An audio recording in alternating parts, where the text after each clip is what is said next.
Hello friends. Good morning, good afternoon, good evening. कैसे हैं आप सब लोग? होप सो आप सब बढ़िया होंगे। बेटा मोशन स्टडी पढ़ेंगे हम लोग इस वाले वीडियो में। अभी क्या होता है मोशन स्टडी, आइए इसको समझने की कोशिश करते हैं।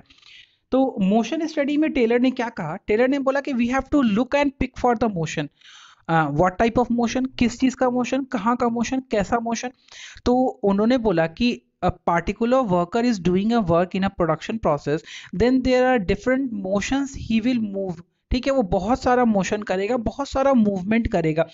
तो we have to check and predict that which motion is desirable and which motion is not desirable। जैसे फॉर एग्जांपल प्रोडक्शन प्रोसेस में वो किसी सामान को उठाएगा, किसी सामान को उठा के कहीं रखेगा, अपने कोई टूल्स एंड ऑल के लिए इधर उधर मूव करेगा, किसी से जाएगा मिलने के लिए, किसी से कोई बात करेगा, कोई कम्युनिकेशन करेगा। ठीक है, कोई प्रोडक्शन में किसी ऑब्जेक्ट को उठा करके प्रोडक्शन लाइन पे रखेगा, किसी ऑब्जेक्ट को उठा के मशीन में रखेगा, कोई रॉ मटेरियल को उठा के मशीन में रखेगा। तो एवरीथिंग, जितना भी प्रोडक्शन प्रोसेस के अंदर मूवमेंट होता है, हर मूवमेंट को ट्रैक किया जाए और ट्रैक करने के बाद ये निकाला जाए कि which movement is necessary and which movement is not necessary. The necessary movements are to be design, उनको तो डिजाइन करना ही पड़ेगा, उनको तो करना ही पड़ेगा। But unnecessary movement should be carved out from the production process in order to reduce the production time. ठीक है, तो जो अननेसेसरी मूवमेंट्स है वो समझाया जाए वर्कर्स को कि आप प्लीज इन मूवमेंट्स में ना पड़े, आप इन मूवमेंट्स को ना करें। और उसके बाद उसके अकॉर्डिंगली हम लोग अपना प्रोडक्शन टाइम को क्या कर सकते हैं, कम कर सकते हैं। अननेसेसरी मूवमेंट को हटाएंगे, एलिमिनेट करेंगे, तो प्रोडक्शन टाइम भी कम हो जाएगा, जॉब इफिशियंसी भी बढ़ जाएगी। और वर्कर जो एक्स्ट्रा मूव करने की वजह से उसको जो थकावट हो रही है, टायर्डनेस हो रहा है, वो भी कम होगा। तो वर्कर की इफिशियंसी भी क्या होगी, इंक्रीज होगी। यही टेलर ने बोला मोशन स्टडी में।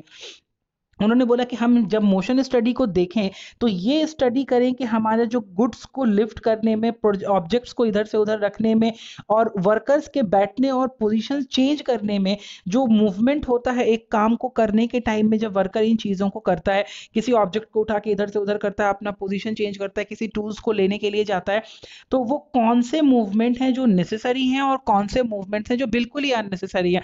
अननेसेसरी और कौन से मूवमेंट्स हैं जो इंसिडेंटल हैं। बेसिकली तीन मूवमेंट होते हैं, प्रोडक्टिव और नेसेसरी, अनप्रोडक्टिव और अननेसेसरी एंड इंसिडेंटल। तो प्रोडक्टिव और इंसिडेंटल मूवमेंट्स को तो मूव कराना ही पड़ेगा, करना ही पड़ेगा। लेकिन जो अननेसेसरी मूवमेंट्स हैं, उन अननेसेसरी मूवमेंट्स को हम लोग कर्व कर सकते हैं, उनको हम लोग अपने प्रोडक्शन प्रोसेस से हटा सकते हैं, ताकि प्रोडक्शन टाइम हमारा कम हो जाए और unnecessary wastage of time and effort हमारा क्या हो जाए, कम हो जाए।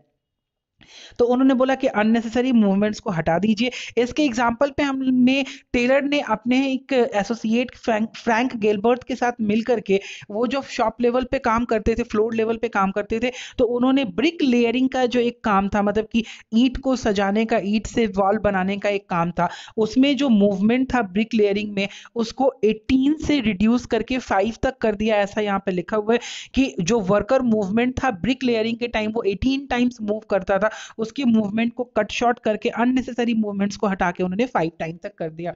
तो टेलर ने बोला कि जब हम लोग क्लोज एग्जामिनेशन करेंगे बॉडी मूवमेंट्स का किसी भी वर्कर के, तो हमें 3 तरह के मोशंस का पता चलेगा। कौन कौन से मोशंस? पहला बोलता है प्रोडक्टिव, दूसरा बोलता है इंसिडेंटल और तीसरा उन्होंने बोला unproductive. We should have to minimise this third type of movement, that is unproductive movement, because productive movement is very much necessary and incidental movements are incidental, they are not going to have much effect on the production process and they are also sometimes necessary कि हमें incidental movement करना पड़ेगा। अगर worker को कोई कहीं जाना जरूरी है, कोई इंपॉर्टेंट कॉल अटेंड करना जरूरी है, कोई नेचर्स कॉल है, उसको वहां के लिए जाना जरूरी है, तो बहुत सारी ऐसी चीजें हैं जो इंसिडेंटल है, लेकिन उनको आपको प्रोडक्शन प्रोसेस में स्पेस दे के चलना पड़ेगा। तो सिंपल टेलर का क्या कहना था? उन्होंने बोला कि भाई अनप्रोडक्टिव मूवमेंट्स को हटाइए। और इसके लिए टेलर ने क्या किया? उन्होंने डिवाइस किया कि शॉप फ्लोर लेवल पे जब वर्कर काम कर रहे हैं तो उनका क्लोज इंस्पेक्शन किया। उन्होंने बहुत सारे सिंबल्स यूज किए, red symbols, green symbols. Green symbols उन्होंने बोला कि ये प्रोडक्टिव मूवमेंट है, रेड सिंबल्स उन्होंने बोला कि ये अनप्रोडक्टिव मूवमेंट है।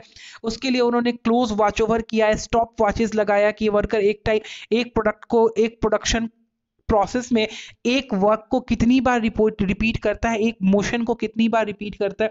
इसके लिए उन्होंने स्टॉप वॉचेस लगाए, उन्होंने क्लोज सीसीटीवी कैमरास लगाए ताकि वो हर एक वर्कर के मूवमेंट को क्या कर सके, वॉच कर सके। तो ऑर्गेनाइजेशंस को भी ये करना पड़ेगा कि जब कोई प्रोडक्शन प्रोसेस हो रहा है तो वो अपने वर्कर्स के मूवमेंट को एनालाइज करे और जो अनप्रोडक्टिव मूवमेंट है उसको क्या करे, अपने प्रोडक्शन प्रोसेस से खत्म करे।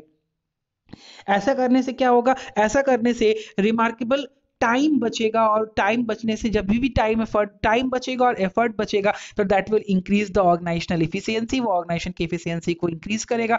एंड लॉन्ग रन में ये वर्कर के लिए भी बहुत फायदेमंद होगा और ऑर्गेनाइजेशन के लिए भी बहुत फ्रूटफुल होगा, बिकॉज ऑर्गेनाइजेशनल ऑब्जेक्टिव्स अचीव होंगी और लेस से लेस वर्कर एफर्ट लगेगा इस चीज को कंप्लीट करने के अंदर। That's why a proper motion study is required to be taken when there is a production process going on through different tools and techniques as suggested by Taylor. Hope so you are getting connection with this video, आपको समझ में आ गया होगा। Next videos जब तक आती हैं, till then stay tuned, stay connected and bye bye.